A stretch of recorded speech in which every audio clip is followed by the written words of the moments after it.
What is going on, YouTube? Today we're going to be talking about a couple things that you need to pay attention to when riding a motorcycle. Stay tuned.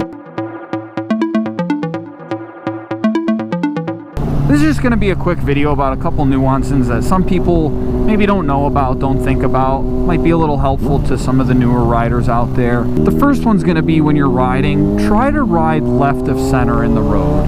The reason you don't want to ride in the middle of the road is because cars leak oil in the middle of the road.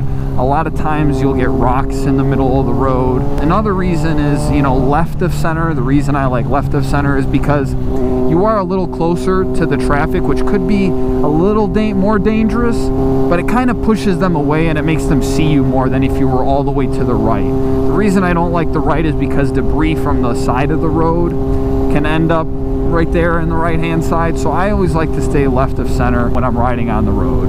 Another big thing to pay attention to is the way that you're braking. Now on the street you want to use 70-80% front brake and 20 to 30% rear brake, and that's pretty accurate. I don't even really use my rear brake that much.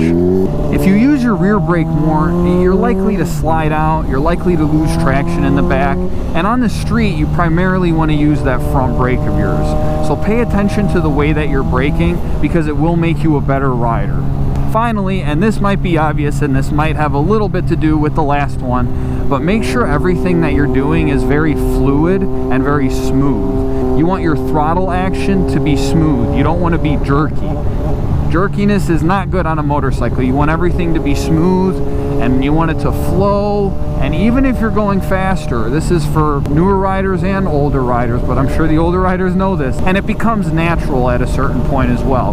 But you want to just be smooth and fluid with all your motions on the motorcycle. This isn't a car. Even in a car you don't want to do it, but I get it, some people do. But on a bike especially, when you're taking a turn, you want to be fluid motion. You want to be smooth on the brakes. You want to be smooth on the clutch and the shifts, because you're on two wheels. You don't have four wheels. You don't have a box around you. So you got to make sure that the traction is consistent from your tires to the road so that you don't drop it, or you don't spin out, or you don't slide out, or whatever the case may be.